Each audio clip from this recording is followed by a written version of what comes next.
So today I'm going to show you how to mend a hole.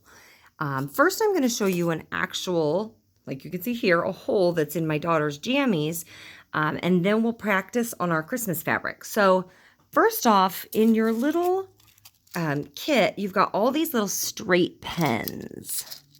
So I'm going to grab one. All right, so if you take this little straight pin, what you want to do, now there's different ways to stitch a hole, but since this one is right here where two fabrics meet, I'm going to do the whip stitch like I taught you. So what you're going to do is you're going to pinch that fabric so that each side comes together. Now this one is also frayed, so it's not going to be perfect, but it's just jammies, who cares?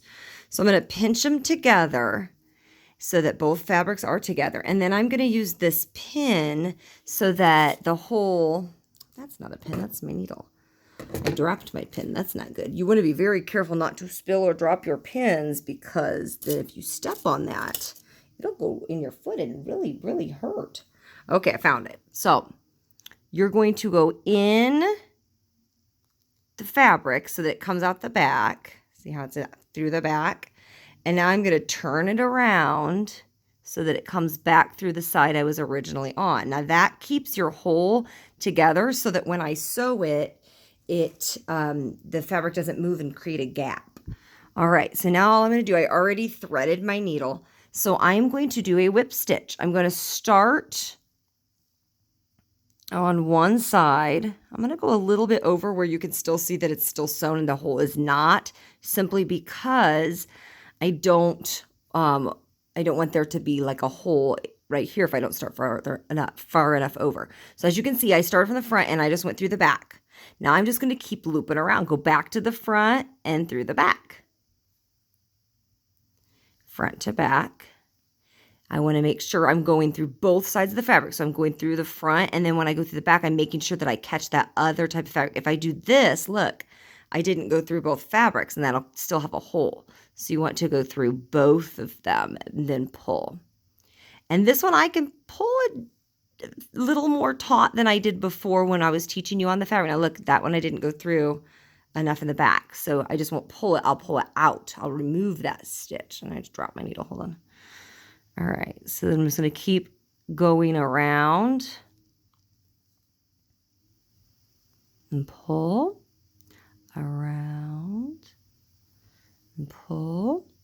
And I'm just going to keep doing that a couple times until I get all the way to the end of where the hole is. This was a fairly small hole, so I didn't need to do a ton. Now I am through where that hole is. Right now I'm at the end where I can see there's still more stitches. I'm going to take my pin out, put it back right away into my little container.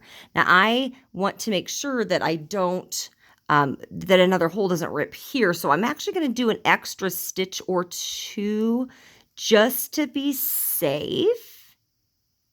There we go. And now I'm going to put my knot in. So remember, I just pull through until there's that little loop. Go through your loop and pull. Do it again. I always do it twice. So pull it through, and then when there's a little loop left, go through it and pull. So now that hole has been repaired. So if I show it to you from the other side, look. Now, as you can see, like this fabric is starting to rip, but this hole is not a hole anymore. This one still is. I have more to redo, but pretty good, huh? Okay, so today you're going to need your Christmas fabric because I cut a hole in that for you. And like I said, there are several different ways you can do, you can repair a stitch. There's like an invisible stitch that you can try. There's all kinds of different ones. If you're interested, you can look on YouTube. But this one, I'm just going to show you a whip stitch. Now on this fabric, because it's plaid and has all these lines, you're going to see it. It's not going to blend in. Notice when I chose my stitch color with this, I chose white because this one was actually a light blue, but white kind of goes with the coloring of it, and I didn't have a light blue in my little kit. So for yours, if you're wanting it to blend in, so like somebody wouldn't see, let's say this was a shirt and you didn't want them to see the hole that you mended, what color would you probably want to use so that it kind of blended in and people wouldn't notice it. I would say probably green, maybe red. Definitely not the white because there's no white in there. However, Mrs. Yankee is going to use white just because I want you to be able to see my stitches, all right? So first step that I'm going to do, I am going to get my needle ready. I do have some on it still, but as you can see, that's not very much. So if I were to actually tie my knot, look at this. That is probably not going to be enough for my hole. And then I'll have to knot it and start over halfway through, which is possible, 100% possible. But it just makes more sense to give yourself enough thread to start with. So I'm going to do a decent amount of thread, maybe do that thing where I showed you where you can pull it like to your shoulder to get a good amount. My thread isn't unraveling. There we go. All right. Cut. So first off, let's get our needle going.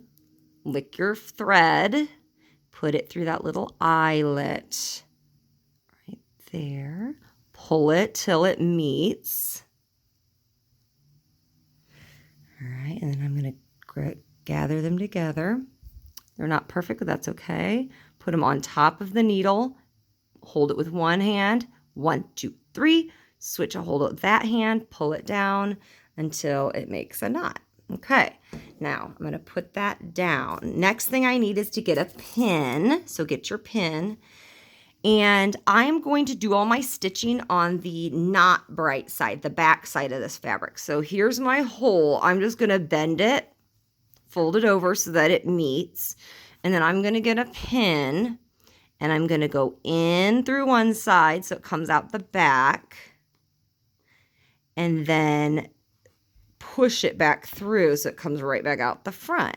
If your hole is long enough, you might need to do 2 of those. So like, for example, see how there's more over here? I could do a whole nother one. Make sure that I have it where I want it so that it's pretty even. Sorry. I could do another pin. Now notice I'm doing it a little far down because I want room for my stitches without having to go over my pins, okay?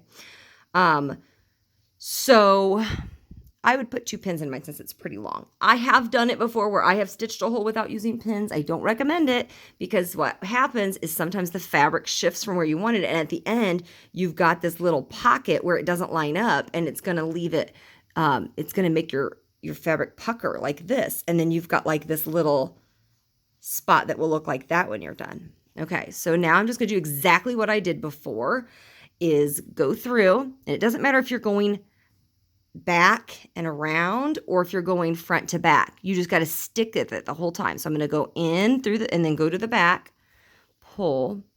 And now because I went from the front, every single stitch I'm going to do needs to be from the front because that's the whip stitch goes from the same direction each time. All right. And so this is the exact whip stitch that Snow White taught you. You're just going to keep going around. And I'm putting them fairly close together and I'm making them a little smaller than I did on our practice one. You just want to make sure that you're going through both sides, okay? And then just keep going around. Now see, I have a lot of thread here. It may even be too much because I'm having to pull up pretty high. So if you get too much thread, sometimes it can be hard to work with. All right, so just keep on going. Give it a little tug so that it's tight. You don't want to tug it too much to the point where it puckers your fabric, but you do want it to be tight so that you don't have a hole in there. Now see, look what happened there. When I pulled, it messed up my thread, so I'm just going to pull it back to kind of straighten out that loop, okay? Sometimes needles and threads can be kind of finicky. Oops, got around that pin. Just get it off. So if you are afraid that you're going to be poking yourself a lot while you do this, or you are having problems with accidentally poking yourself, put your thimble on.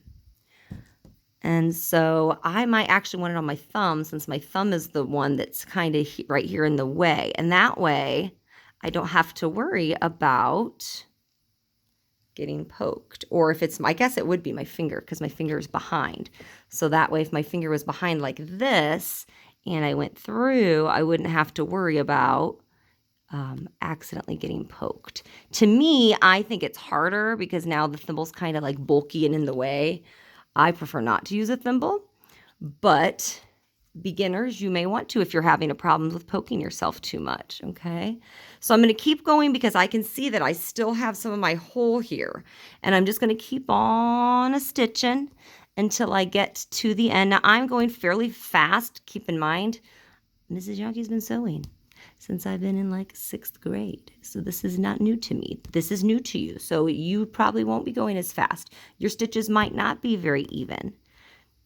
Do we expect perfection? Absolutely not. It's just a fun thing that you can try. And then that way, if you ever have a hole in your own clothes, you know how to fix it. All right, so I am at the end. Obviously, this is not perfect. I tugged too hard there. And now that I'm at the end, I know I'm at the end because if you look here, I can see that the fabric does not have a cut there. Now it's time to tie it off, so I'm going to put it through one more time and go through my loop and pull, go through again, go through that little loop and pull. Now cut it off. And now I'm going to take out my 2 pins, and my pins are immediately going to go right in here so that I don't drop them, because dropping pins makes it so that you may step on them and get an owie. All right, and so when I open it up, there is my stitched hole. Is it perfect? No. And like I said, look, because I used white thread, you can see it pretty good. You don't want to be able to see your stitches. So if I would have used green or red, you probably wouldn't have been able to see it quite as well. And this fabric, the hole was not on a seam. A seam is where 2 fabrics meet, like it was here. See how there was already a good line there? Because this color dark blue met this color light blue. So that would be not as so noticeable there. But that's just the way I wanted to show you, since that is a stitch that I have taught you. One last thing I want to tell you before we have you try it is if you do spill any of these, I would recommend getting like a magnet off of your fridge. If you take a magnet over your carpet or the ground, it will pick up any pins that are on the ground. That way you don't have to worry so much about like stepping on one, because that would be very painful.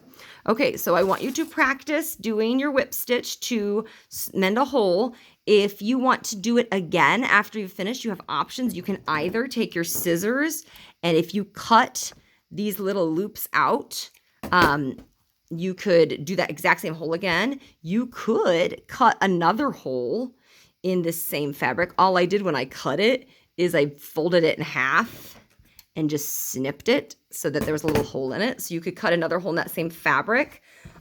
Or you could use your witch's fabric, the one that you've already done stitches on.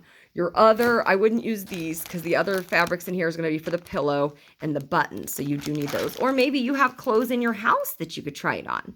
And then pick a chore. Look at all the other things I have for you today.